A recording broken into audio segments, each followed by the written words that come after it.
finally, on to another independent thinker, the man of the moment.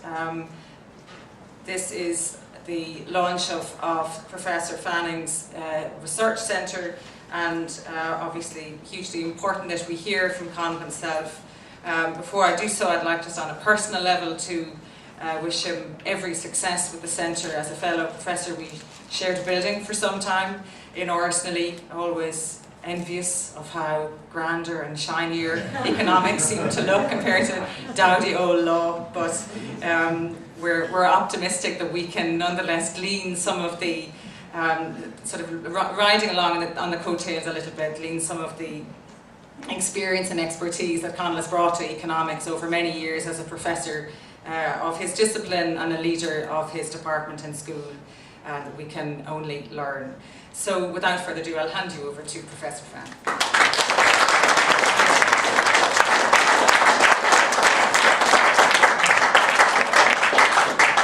Thank you very much, Ursula, President Michael, and thank you all for coming today. The only reason the economics department was shinier than the law department was because the law department didn't spend the money it collected, whereas being Keynesian, we spent the money we didn't have. So that's part of the perception of Keynes, and we're going to set out to try and change that. Keynes, above all, was a business economist. He was an economist and theorist of business, and that's not generally the public perception of him, and that's one of our goals in the centre. You've heard my colleagues, the President and the Chair of our Advisory Board, speaking about the purpose of the centre already, and for me as a Director, this centre is the culmination of my own personal journey of a most stimulating engagement with one of the greatest thinkers of the 20th century, and indeed of Western thought since the Middle Ages. Hannah Arendt has a nice phrase that we are the company we keep, whether that's living or dead, fiction or fact, or whatever. But we are the company we keep, and I have, since my undergraduate days, I was very lucky to be introduced to Keynes's ideas by an exceptional teacher in my second year of undergraduate here, Dennis Lucy, and I did my first essay. You can't believe it now, but we didn't do essays back in those days. You only did exams and things, but we actually did an essay, and that almost caused industrial relations problems with students and staff and everybody. But anyway, I did an essay on Keynes, and he's been in my life ever since. It's a mind that I not only respect and enjoy engaging with, but one that I've actually come to love for its generosity of spirit, its humanity, and its selflessness in the interest and the service of others. And that is part of the spirit of Keynes that we would hope to draw on for the centre.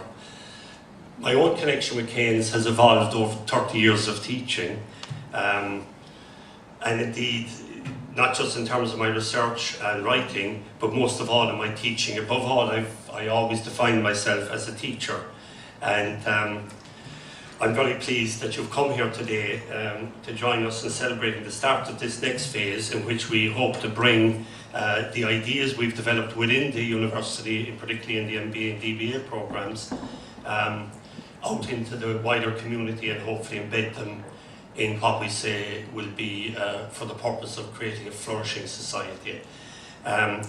This phase emerges from working with some exceptional classes in UCC MBA program and in its DBA and Business Economics program. We have been truly privileged in recent years, going back 10-15 years, to have had quite some extraordinary classes, and obviously the individuals in them. And without that kind of an engagement with active minds that push and pull and argue and debate, you don't change at all. This dialogue is so crucial to us. So I'm extremely grateful to these classes, some of whom are represented here today, and I very much appreciate you coming along. And also, as we learned these things in the MBA and the DBA, we spread them throughout some of our programs in the department, particularly a BA in economics through transformational learning, a master's in the economics of business practice, a master's in economic development, and our DBA, as I mentioned, in business economics, in which I still have the privilege to work. I see some of the directors here. The directors are here, and again, I'm very grateful for having been able to work with those people, and in that way, continually, I hope, change for the better through my life. That experience of working with those people and developing those programs and working in the MBA with them really showed me the richness, the relevance, and above all, the power of Keynes's ideas for our times. And not just the narrow ideas, as we've emphasised, about government spending. Indeed, that's not an aspect of interest to in the centre at all. Keynes is a much-mined thinker, but he's been mined in a particular slant, in a particular perspective. We want to plunge into a massive volume of his work and pull out a different Keynes, one that not only was an economist of business, but was actually a thinker about thinking and how we think. So this is what we're actually going to do. I won't say attempt and try, because there's a person here who has scared the life out of me about using the word try over the last decade of working with him, because he says, when you use the word, I'm going to try and do something, you are actually setting yourself up to fail. You just do it. And so I never use the word. I do use the word try, then I quake, and then I withdraw. So we are going to do this in the centre. Along the way, I had the extraordinary good fortune in having a great colleague in Jim Walsh. And I'm sure, you know, those of us who know Jim and all are wishing him well as he struggles with his challenges at the moment. But I had the great fortune of knowing Jim well, and of Jim introducing me to Robert Keegan, with whom he had done a Masters in Harvard.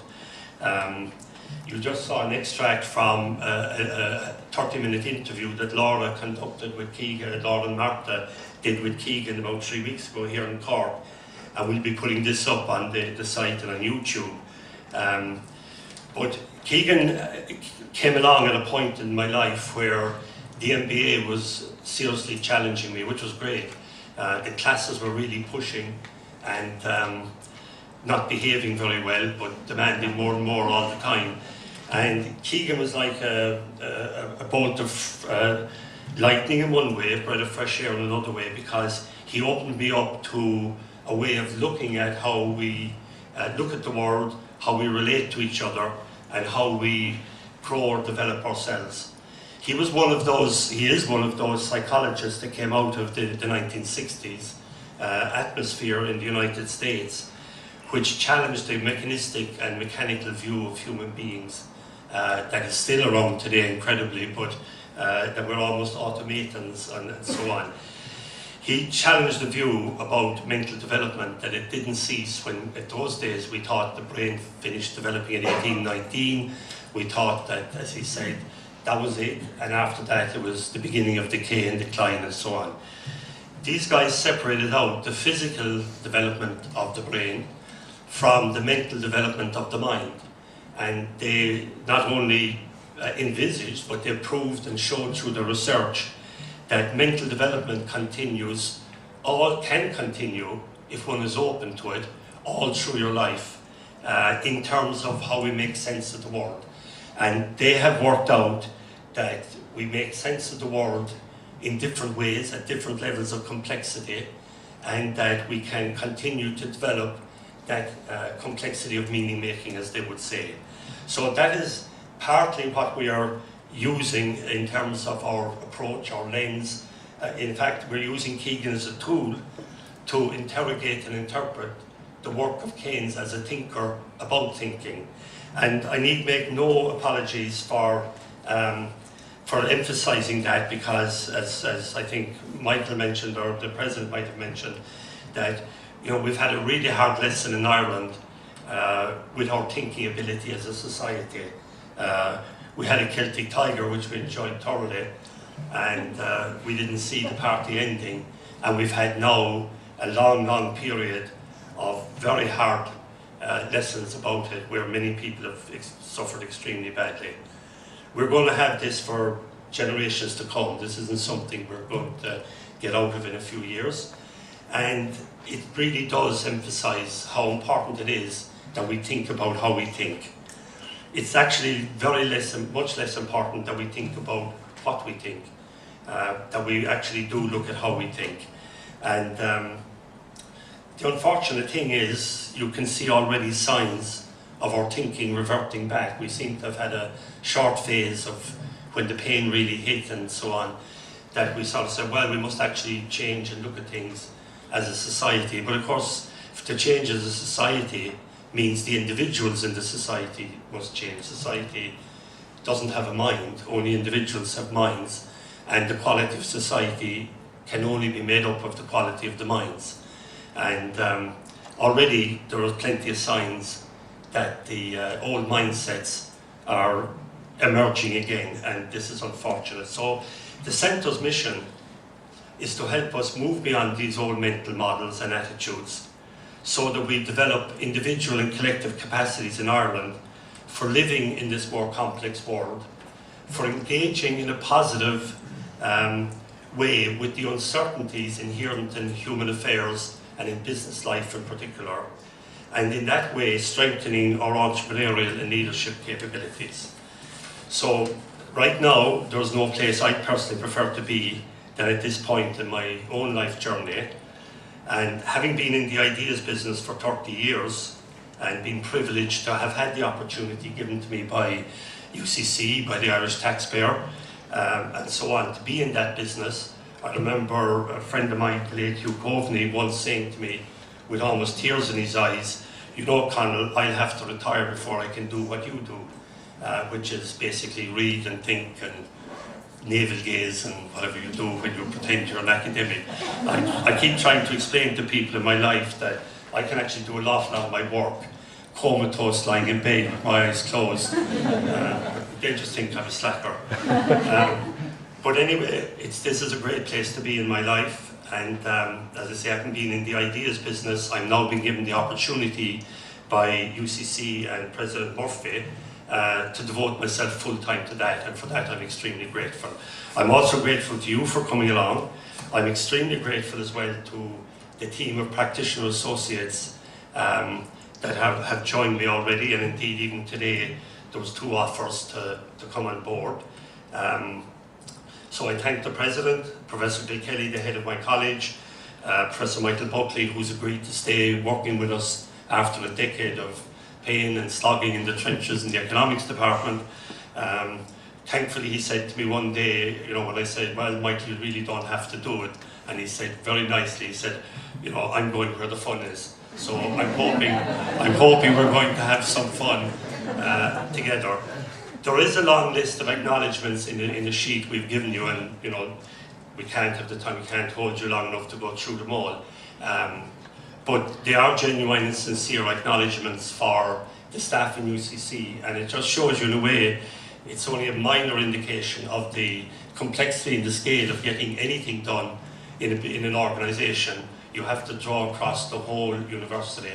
And if I were to single one person out of that whole list, well, 2 people I will, and one is on the building side, is the project manager, Paul Williams, who was quite incredible for us, literally when we were just, I think, a leaky floor and, you know, paint peeling off the walls and all.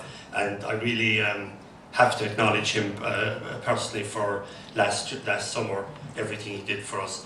And the other is to acknowledge the Deputy Corporate Secretary of UCC, who I can only just describe in brief terms and say is a lifesaver, a saver. She really turned my life around with a number of other people, and I'm extremely grateful for that.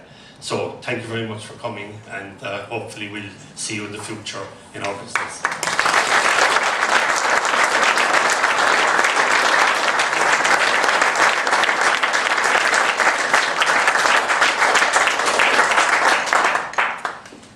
Almost at the conclusion. This is really the end of the formal business. I know that many of you have been around the visual exhibition. If you haven't taken the time, you can please do take a few minutes on your way out to have a look at really what is a beautiful exhibition and really fantastic resource.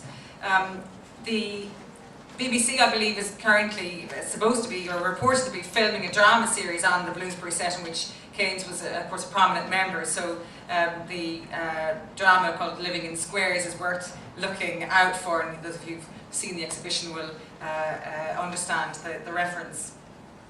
So I would encourage you to take a moment before you leave if you haven't already done so.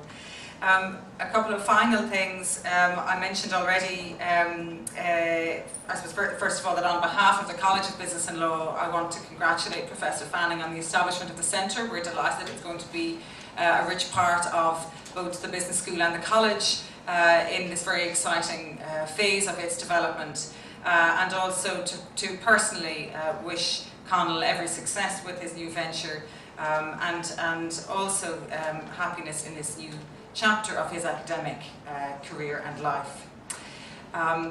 Two final things. First of all, to thank President Murphy and Professor Buckley for speaking at the event this evening.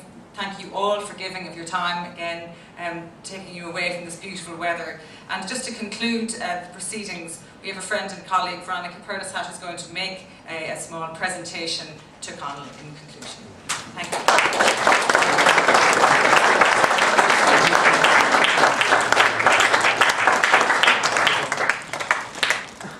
If anybody in this room knew that,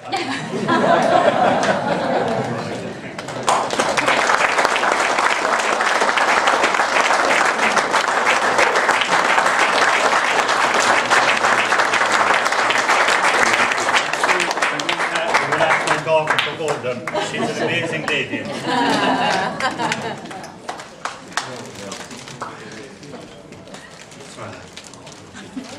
Thank you very much.